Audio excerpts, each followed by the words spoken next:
korupsi dilakukan di salah satu Total kerugian SMK negara atau dari sekolah kasus korupsi dana BOS ini diperkirakan mencapai Jumat lalu ditahan 398 Kejaksaan Negeri juta Tanah rupiah. Laut terkait penggunaan dana bantuan operasional dan sekolah BOS BOP tahun senilai 2021. 7,8 miliar rupiah yang menjerat mantan kepala SMK 53. Sekolah atapnya mau rubuh, toiletnya nggak bisa dipakai, padahal laporannya dana renovasi sudah cair. Ini bukan cerita sinetron. Lo nurunin berita apa minggu ini? OMG, hello! Tapi ini realitas dana BOS di banyak tempat. Pada tahun 2023, Indonesian Corruption Watch mencatat bahwa sektor pendidikan paling rentan untuk terjadi korupsi. Dan dana BOS jadi primadonanya. Triliunan rupiah setiap tahunnya. Harusnya untuk buku, untuk internet, untuk guru honorer, dan masih banyak lainnya. Tapi kenyataannya malah jadi ladang buat markup harga, laporan fiktif, bahkan sampai masuk ke kantong pribadi. Gila kan yang barusan kita dengar dari Tere, kita yang setiap hari baca tentang akuntabilitas jadi sebel. Ngomong-ngomong, akuntabilitas itu apa sih? Akuntabilitas itu kemampuan seseorang atau lembaga untuk mempertanggungjawabkan semua tindakan yang mereka lakukan. Dan di sini enggak cuma soal laporan doang, ada transparansi, konsistensi, dan ketersediaan untuk diaudit. Oh, berarti bukan sekadar untuk nunjukin hasil doang, berarti prosesnya juga dijelasin gitu. Iya, di akuntabilitas itu penting banget untuk organisasi, karena sebagai alat pertanggungjawaban dari sebuah organisasi atau perusahaan kepada stakeholder atau ke publik juga. Jadi, akuntabilitas itu bukan sekedar konsep di buku, tapi budaya kerja yang harus kita bangun bersama-sama. Karena kalau dalam suatu organisasi sudah mempertanggungjawabkan keputusan mereka, organisasi akan menjadi lebih kuat, lebih transparan, dan lebih dipercaya. Jadi, dana bos ini penjahat atau pahlawan sih? Kenapa program yang niatnya bagus banget ini malah dijadiin ATM bersama? Nah, di video ini kita bakal bedah, dan yang paling penting kita akan membahas alasan kenapa ini bisa terjadi menurut kacamata teori akuntansi. Tahan dulu. Kita nggak boleh langsung ngejudge dana bosnya. Tanpa dana bos, sekolah gratis yang kita nikmatin dari dulu sampai sekarang, itu bakal cuma mimpi. Let's be real. Dana ini tuh urat nadi ngesol.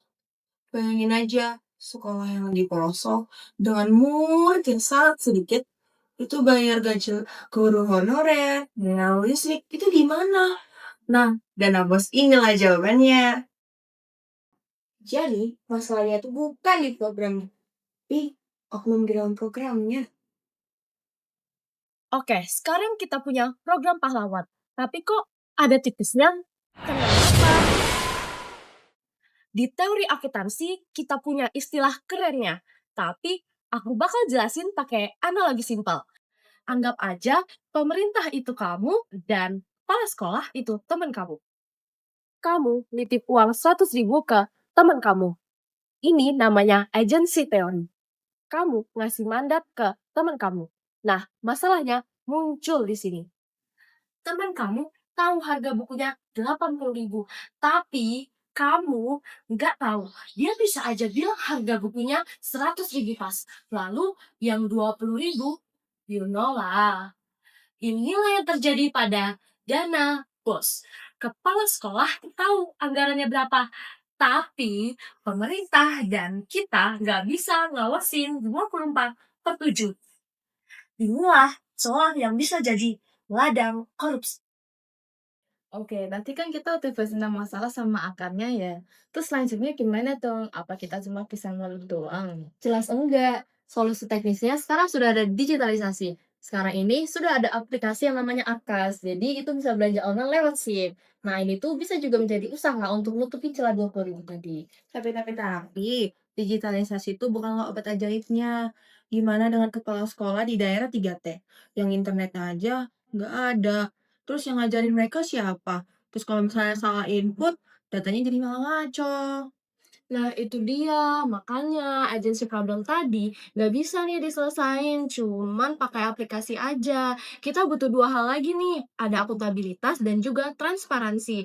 Nah, kalau transparansi itu laporannya bukan cuma numpuk di dinas, tapi juga harus diupload di web sekolah biar orang tua, biar kita bisa ngecek.